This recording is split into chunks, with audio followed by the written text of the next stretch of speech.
It's over in Philadelphia, Lincoln Financial Field. Philadelphia Eagles dominate the New York Giants 38-7.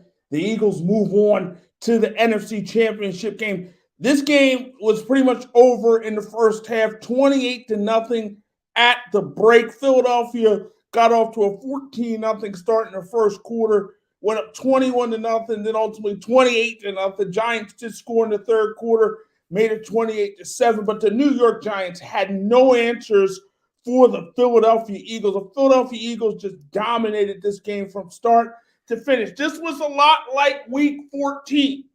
This was a lot like week 14, right?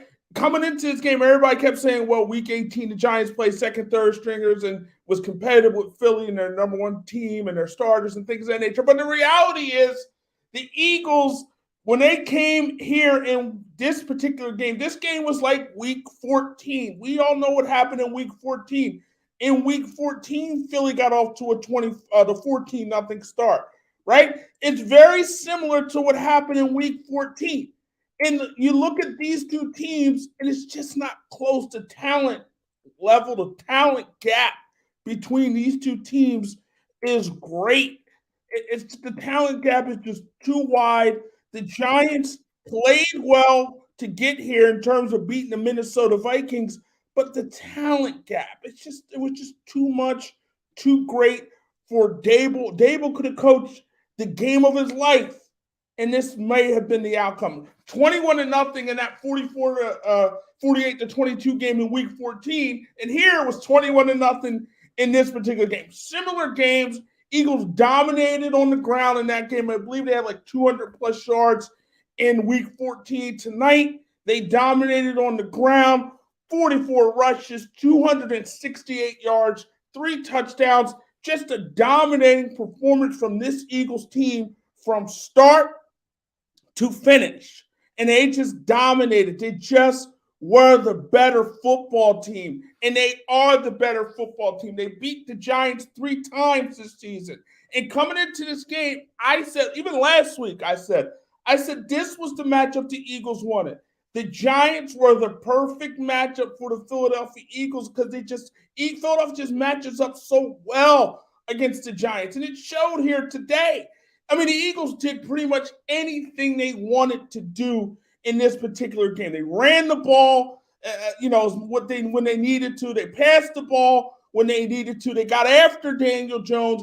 Anything this Eagles team wanted to do, they did tonight. And here's also the thing. When you look at this game from a New York Giants standpoint, their season was a success last week. Actually, their season was a success the moment they made the playoffs, but their season became even more of a success when they beat the Minnesota Vikings.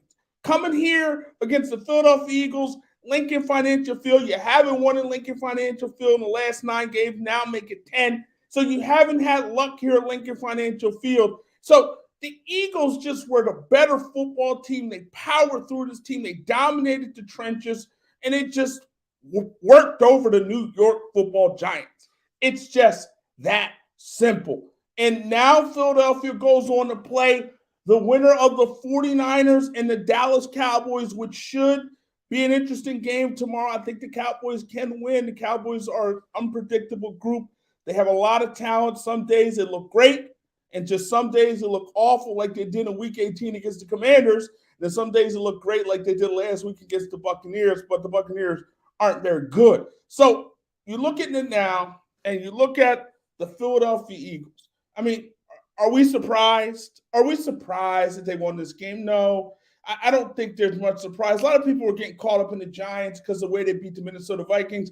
Minnesota Vikings had the 31st worst defense in football, so they can't stop anybody. They can't stop me, you, or anybody else, and they couldn't stop Daniel Jones.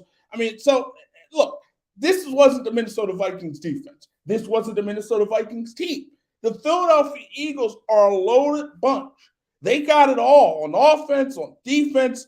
They're a loaded football team, and they're loaded, and they get it done on both sides of the ball, and they get it done in the trenches. That's where they get it done, and that's where they have their success. Haason Reddick, I mean, he was a terror tonight. Got after Daniel Jones. Haason Reddick is a beast, right? We don't talk about Hassan Reddick maybe the way we should talk about Hassan Reddick. We don't talk about Hassan Reddick the way we talk about Micah Parsons. Hassan Reddick just jumps off the screen. Philadelphia had 5 sacks. Reddick had a 1.5 sacks. He was just big time. He was just getting after Daniel Jones, just making his life a nightmare, making the Giants' life a nightmare. And again, credit to this Eagles team. I mean, this is no surprise.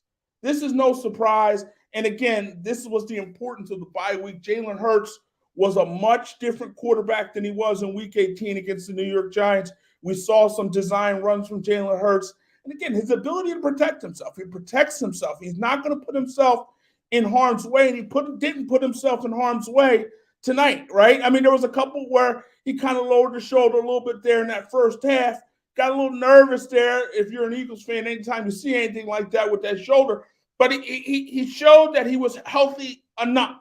And it appears that he is healthy enough where he can get through these playoffs, Super Bowl, and beyond. He is healthy enough, right? His shoulder might not be 100%, but it's good enough. And, great pass there in that first drive to Devontae Smith, got the Eagles down there, and ultimately set up their first touchdown. But this was easy. This was easy. And look, when we came into this game, we were saying to ourselves, okay, can, NFC matchup, can you beat a team 3 times in a row, right? That's going to be difficult. That's going to be hard. That's not going to be easy. Like, we saw all that. We heard all that talk. But the reality is when you're better, you're just better. I mean, it just doesn't matter. You're better. And the Philadelphia Eagles are just better. They're just too much talent. They're just more talented than the New York Giants. They just have more to offer, more to give. They just have more talent. And that talent gap was clear. It was clear in week 14. And if it wasn't clear in week 14, and maybe your glasses and your eyes got a little fogged up because of what happened in week 18. But if it wasn't clear in week 14, the little fog on your glasses in week 18, and now we go here to the playoffs, I think you can wipe the fog off because it's clear, and it's even more clear than it was on week 14 that this Eagles team just matches up well against the New York Giants. This Eagles team is just better than the New York Giants. And it doesn't matter. They can play 3 times, 4 times, 5 times. These 2 teams would have played 10 times this year. Eagles probably win at least 9 times. I mean, it's just a matchup. The Giants can't stop. Here's the thing. You gave up, 200-plus yards in week 14 against the Eagles. They give up 268 yards tonight. So essentially, Eagles rushed for almost over 500 yards. 500-plus yards in 2 games against this team. So the New York Giants had no answer for what the Eagles bring in terms of the running game. And if you can't stop a team's running game, it's very difficult to beat them. If you give up 268 yards on the ground, it's very difficult to win. And that's what the Giants did. They gave up 268 yards, and the Eagles just blew them off the line. Miles Sanders was effective. Kenneth Gainwell, 12 carries, 112 yards. Effective, right? Everybody who touched the ball, Boston Scott, giant killer, he got another touchdown against the New York Giants. What was it? 10, 11 of his 19 career touchdowns that come against the New York Giants. So he's a giant killer. He's a giant slayer. So everything the Eagles wanted to do, they did. And it's very evident, it's very obvious, and it's very clear Philadelphia was going to. I talked to a lot of Giants fans. I told a lot of Giants fans, look, this game's going to be over by halftime. Around 10:15 Eastern Standard Time, you should be good to go. You can go to bed because this game's going to be over. You can go to bed around 10:15. Maybe you got to get up for church tomorrow. Maybe you got to get up. Maybe you got to work on Sunday. Who knows? But you could have went to bed at 10:15 with the outcome in hand. I mean, the outcome in hand was 28-0 at halftime, 21-0. You're like, okay, we know what's going on here. We know what's going on here. We know what's about to happen. We know that the Philadelphia Eagles are going to win this football game. It was clear. It was clear. It was clear. It was so clear, crystal clear. Who was the better football team today? and the better football team was the Philadelphia Eagles. So now they go on, and they go on to either face the 49ers or the Dallas Cowboys. They play the winner of the Cowboys 49ers, which should be an interesting matchup tomorrow. And, we'll see what happens. A lot of people on that 49er bandwagon. Brock Purdy playing some big-time football. Deebo Samuel, Christian McCaffrey, and those guys. George Kittle, right? A lot of people's on that 49er bandwagon, that big-time defense that gets after you. Bosa gets after you, that big-time defense the 49ers have. A lot of people's talking 49ers, 12-game winning streak, winning all these games and dominating teams, things of that nature. But you got to look at the 49ers and the division they played in. They played in the NFC West, maybe the worst division in football. So they played in one of the worst divisions in football, okay? And they took advantage of that, which they can and which they should, right? And conversely, if you look at the Philadelphia Eagles played in the best division of football, the NFC East, where you look at it, 3 of the 4 teams in the NFC that are left were, coming into tonight, were from the NFC East.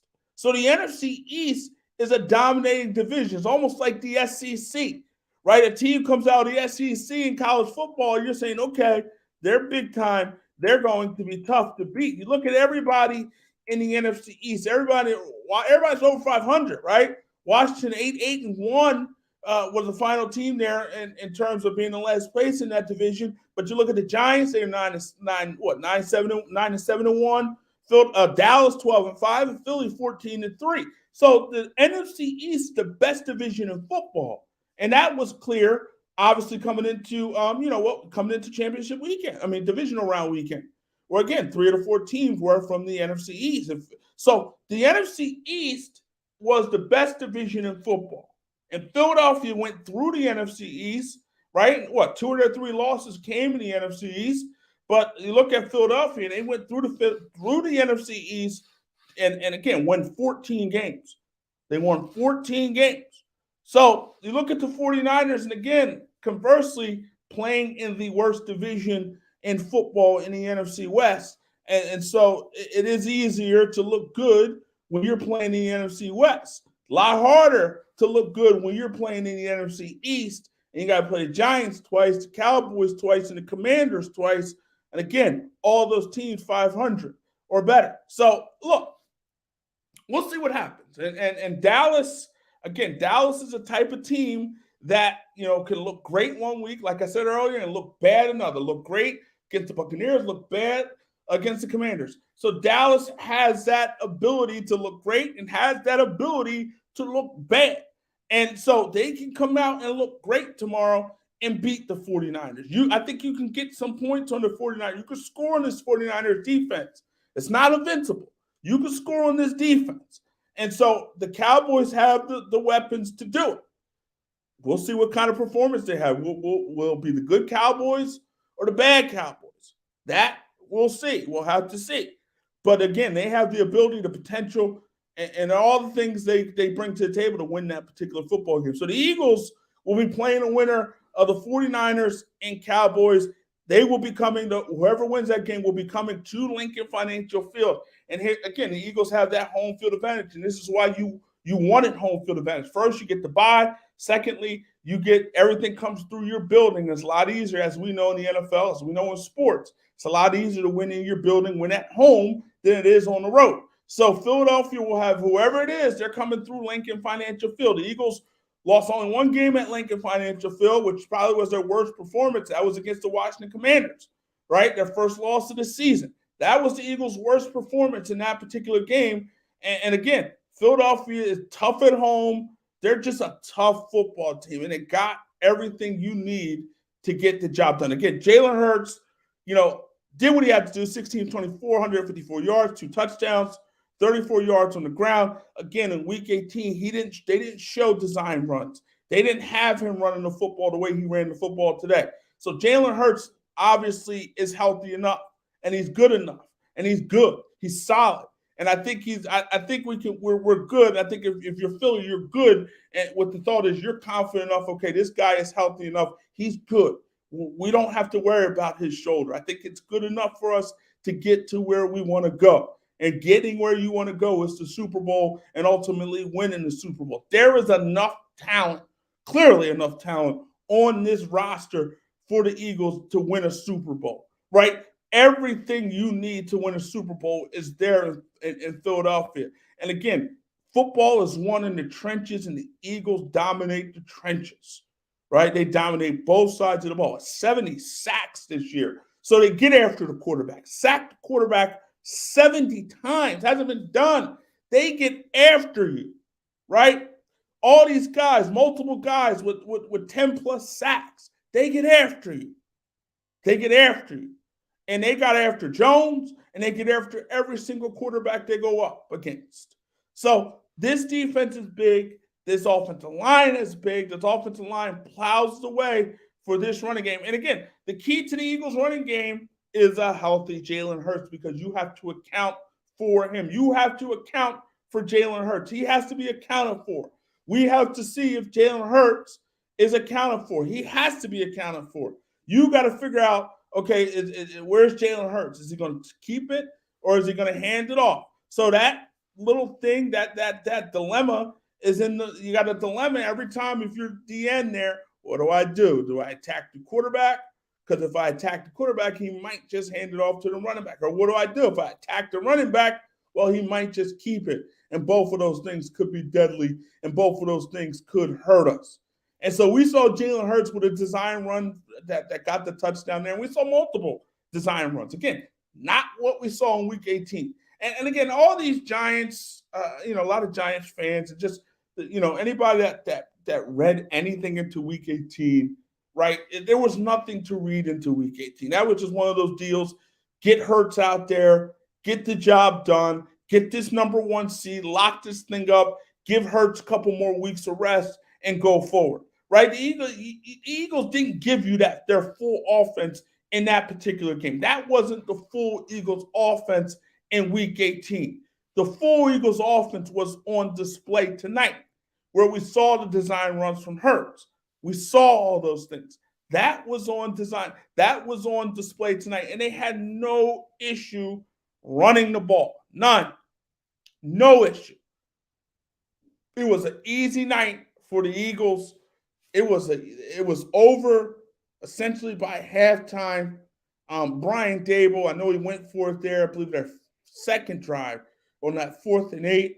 That wasn't very wise. I mean, it didn't work out. But 4th and 8 is hard. That's a lot of yardage to get. That's a hard thing to convert. 4th and 8 is hard to convert. They tried to convert it. They didn't get the job done. Daniel Jones got sacked on that play. Haason Reddick, of course, on the scene. He's been on the scene and in the backfield, a lot of backfields this season. And he was in the Giants' backfield, spent a lot of time in that Giants' backfield, and was in that backfield on that particular play.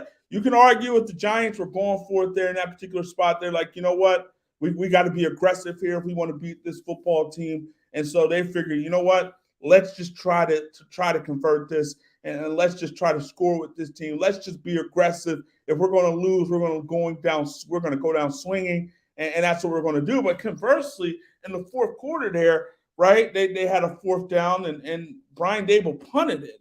That was odd, 28-7. You're down 21 points, about 11 minutes in the fourth quarter. Like, you got to go for it in that particular spot. And really, they didn't get the Eagles milked a bunch of clock off in their next drive. Jake Elliott kicked a field goal, made it 31-7. I mean, again, game was pretty much over. But again, Brian Daboll, aggressive in the first quarter, but not so aggressive in the fourth quarter. It was kind of odd. It was an odd call in terms of punting the ball in that particular spot. And it was kind of odd in terms of, that wasn't odd, but 4th and 8, that's a tough thing to convert. 4th and 8 is not easy. And so him and making that decision to go for it was a little questionable. And then him in the fourth quarter not going for it, questionable as well. But I don't think any of those things mattered. Clearly, those things didn't matter. It wouldn't have mattered. The better team won. The better team dominated. The better team put up the 38 points. The better team ran for 268 yards. The better team sacked the quarterback 5 times. The better team dominated the trenches. And the better team are the Philadelphia Eagles. You look at the New York Giants now. You look at Daniel Jones, 15 for 27, 135 yards, a far cry from what we saw last week against the Minnesota Vikings. Against the Minnesota Vikings, he was Danny Dimes, doing all these great things and moving around and running the ball 78 plus yards and 300 yards passing, doing all those great things. But tonight, 15 for 27, 135 yards, one interception for Daniel Jones. And I know going into this offseason, the Giants are excited about the possibilities with Danny Dimes and Saquon Barkley. Both can be free agents, and the Giants, reportedly are interested in bringing both of those guys back. And Daniel Jones has ability, clearly. And you look at the Giants from this standpoint, the talent gap, there is a difference between the Giants and the Eagles. That is clear. That's evident and obvious. If you watch these three games, you know that it's evident and obvious. There's a talent gap between the Giants and the Philadelphia Eagles. But you look at the New York Giants, and you look at what Daniel Jones did. Give him credit, right? Isaiah Hodgins and Richie James and Darius Slayton are your wide receivers. So he doesn't have a lot of weapons. And you look at the Philadelphia Eagles, and one thing that they did was give Jalen Hurts some weapons. In the offseason, they got him an A.J. Brown, right? And the Giants have been trying to get a number one wide receiver, whether it's Kenny Golladay, who they gave a bunch of money to. That didn't work out. Kadarius Toney, they drafted. That didn't work out. So they've been trying to find a guy for Daniel Jones to be successful. They've been trying to solidify that offensive line to help Daniel Jones be successful. But it wasn't, and it hasn't been easy to put a talent around for the New York Giants around Daniel Jones. They haven't done it. They haven't drafted well. David Gettleman didn't do necessarily the job to help Daniel Jones out. So you look at the New York Giants, yes, there is hope. I believe they have some, decent amount of cap space going into the offseason. So there is some excitement with Big Blue. Brian Daboll seems to have the goods in terms of the head coaching spot. So give him credit. So the Giants appear to be in a good spot, in a good situation. But again, just talking about this year and talking about this game, anybody that felt the Giants had a shot, I didn't see it. I just didn't see it. I didn't see how they thought the New York Giants had a shot when, they're just everything. If you just watch the games, just watch, everybody's saying, well, watch week 18. No, I didn't watch week 18. You know what I watched? I watched week 14. I went back to week 14. I was like, okay, let me see this again. Let me look at week 14 again. And let me see, how much the Eagles dominate. And I looked at week 14, and I was convinced. I was convinced after watching week 14 where, people say, well, Leonard Williams and Dexter Lawrence weren't together, right? Adoree Jackson is back. That's all well and good, right? But the Eagles still dominated. And the Eagles' offensive line is elite. So they still have an elite offensive line. And this offensive line has dominated pretty much everybody they played this season. And Jalen Hurts has been elite as well, right? Jalen Hurts has played like an elite quarterback.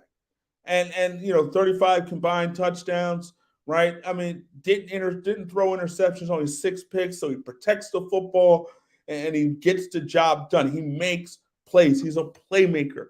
And his playmaking ability was on display today. Didn't need it as much, but it was on display today.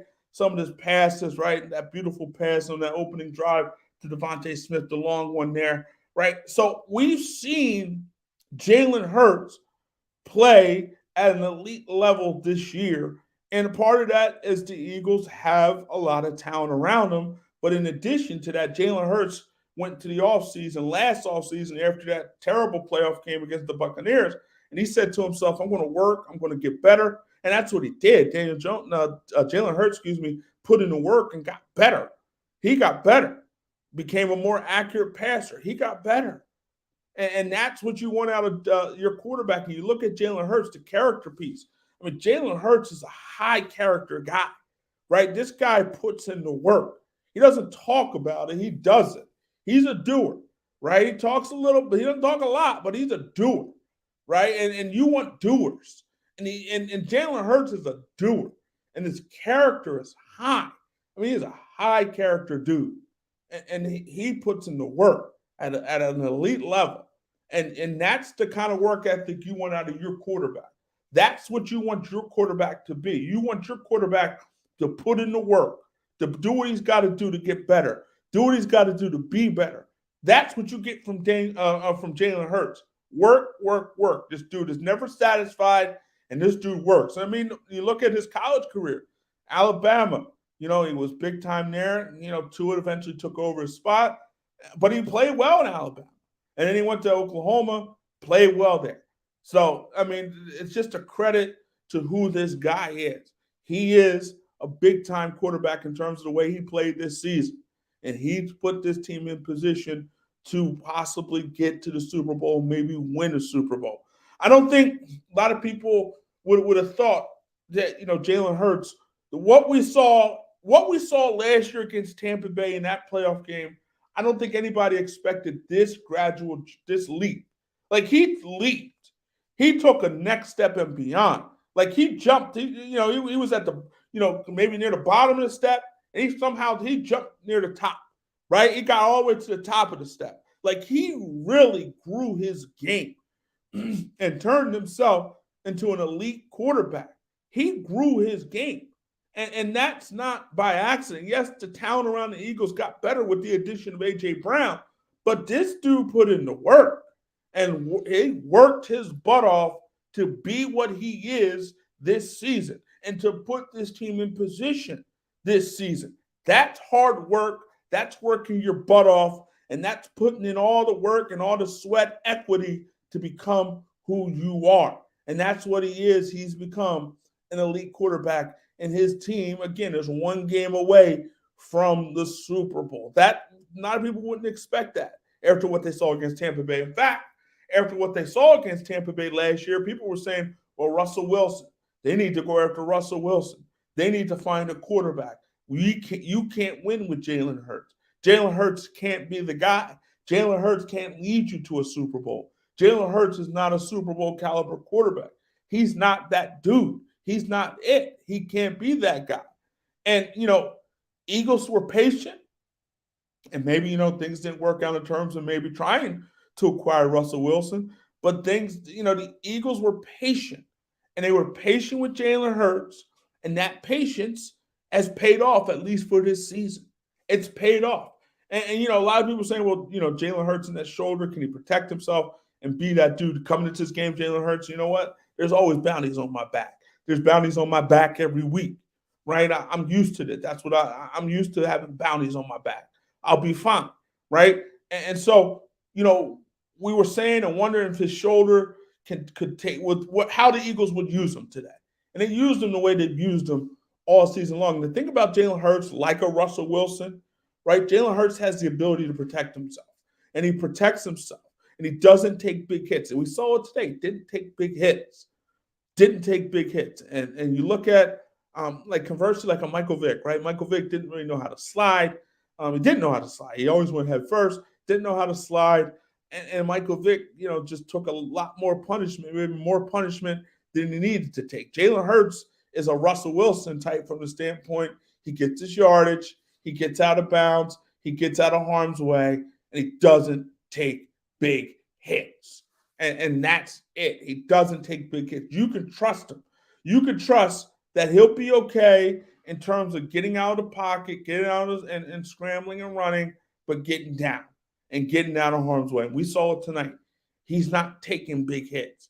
He knows how to get out of harm's way, clearly knows how to land properly, and he just stays out of harm's way. And that's a credit to him and his ability to do just that. So, not surprising what we saw today. What we saw today was a beatdown. What we saw in week 14 was a beatdown. And forget week 18. Don't even look at week 18. That was aberration in terms of these two teams. When it comes to these two teams, when it comes to the Giants against the Philadelphia Eagles, there's the Giants, who are 9-7-1, and there's the Eagles, who are 14-3 in the regular season. There's a huge talent gap here. And again, no matter how you sliced it, I mean, the Giants would have had to have played their A game, and they went to what they did last week against Minnesota. They would have had to have duplicate, and then maybe have done a little bit more. And then maybe it still wouldn't have mattered, because it's just the talent gap. It's different. There's levels to this thing, and the levels were different. There's levels here, right? And the Eagles are on another level and a higher level than the New York Giants. There are levels here, folks. There are levels. And the levels were clear. Who is the better team? The better team is the Philadelphia Eagles, right? Who that is the better team. So, okay. So you got Dallas. You want Dallas coming in next week, possibly. We'll see, right? We'll see if the Cowboys, right, are coming in. I think the Dallas Cowboys can beat the San Francisco 49ers. Why can't they beat the 49ers, right? Dallas can beat anybody. And that was coming into this. I was saying, you know what? I don't, if you're the Eagles, I don't think you want to see Dallas. I don't think you coming into this round, right? Because everything worked out for the Eagles. I thought you either wanted to play Seattle or the Giants. So the Eagles got what they wanted.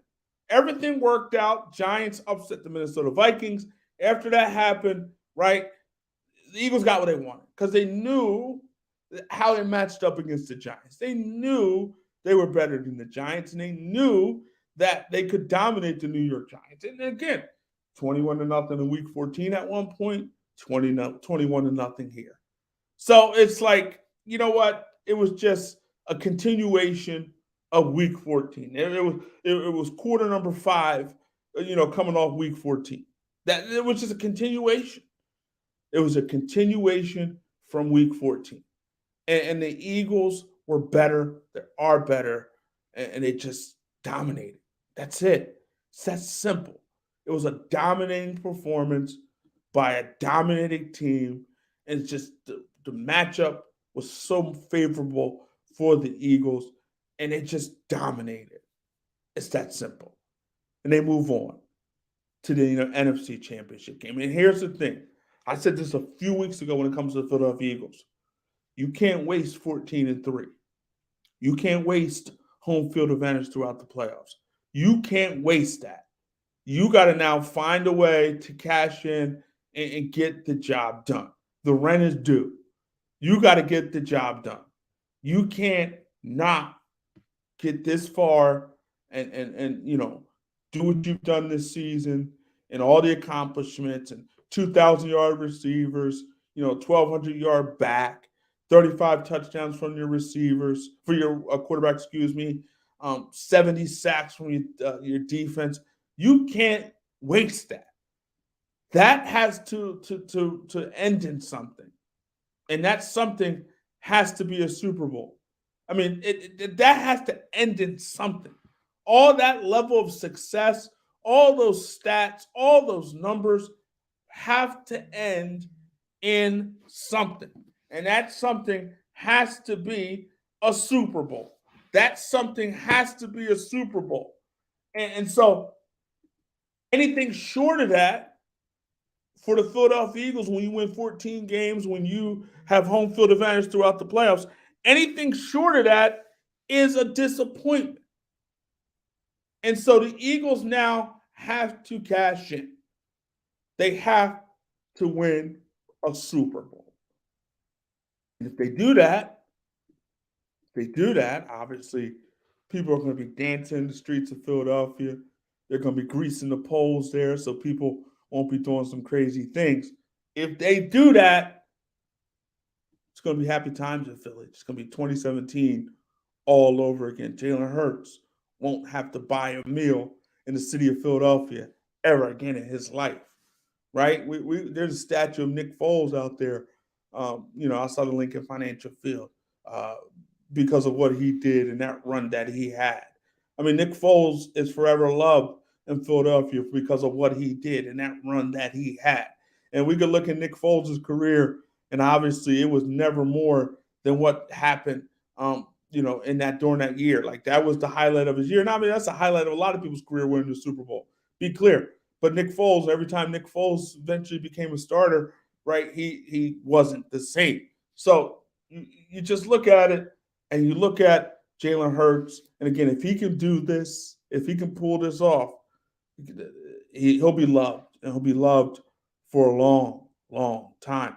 And again, there's no guarantee, and I say the Eagles have to cash it in because there's no guarantee that they can, load up this team the way they loaded it up this year, right? You got your quarterback on a second-round pick. second round pick, so you're paying him that kind of money, second round money. Now, obviously you're going to have to pay him. He's going to get a raise. And anytime you have this level of success, guys get raises, right? So, the Eagles have to cash this in. And again, we can talk about the 49ers, whoever they play, or the Dallas Cowboys. Both games are going to be tough. If you're an Eagles fan, from my standpoint, if I'm looking at the Eagles, I kind of lean back and forth. I'm saying to myself, well, Dallas, they could beat anybody, and you beat Dallas this year. Obviously, that was with Cooper Rush instead of Dak Prescott, but then in week 15, 16, in that game where, Gardner Minshew was there, you still put up 34 points. You turned the ball over 4 times against the Cowboys, and you still could have won that game. It came down to the end. And you look at the 49ers, they're hot, but they still have a rookie quarterback. He's a 7th rounder, Mr. Irrelevant. I mean, he's still a rookie. And at some point, he's going to act like a rookie. I mean, I think, right? I mean, it's only logical to believe that at some point, at some time, that he'll be a rookie. But he hasn't been a rookie to this point. I mean, he hasn't played like a rookie to this point. He's played like a crazy. It's crazy. It's crazy what he's doing. It's crazy what he is doing and how he is playing and how he's getting the job done. Like, it's crazy. It's crazy. And so, I don't know. And then we had, interesting enough, just watching this game, we had A.J. Brown. A.J. Brown seemed to be pouting a little bit on the sideline. We don't know what it was. And you saw Nick Sirianni walk up to him and talk to him, right? So, I mean, he was pouting on the sideline. Whatever it is, whatever it was, I mean, I know at one point I think there's a video saying I'm good. So maybe it was nothing. Maybe it was just temporary frustration. Wide receivers, man. These wide receivers, they want footballs. They want to catch the balls. They want the ball thrown at them. They're always open. They're divas. And A.J. Brown had a big-time year. Devontae Smith was the one who got off in terms of the wideouts for the Eagles. But A.J. Brown had a big year. And the Eagles are not in this position without the A.J. Brown and what he's done throughout the course of the season. But you look at the Eagles, Devontae Smith, 6 catches, 61 yards, and a touchdown. Dallas Goddard, 5 catches, 58 yards, and a touchdown. You knew Goddard was going to be big time in this game because you look at the Giants, they struggled against the tight ends. T.J. Hockenson had a big game last week against the New York Giants, and Dallas Goddard was solid for the Eagles. So you knew that was going to be the case. And the Eagles did everything they wanted, everything they needed to do, and now they move on, and they wait again, the winner of the Cowboys and the 49ers, which gets off tomorrow out there in San Francisco. Should be fun, should be interesting. But the Eagles get the job done. We're getting out of here. The Eagles win 38-7. Philadelphia moves on to the NFC Championship game. Make sure you like, subscribe, support the channel. Later.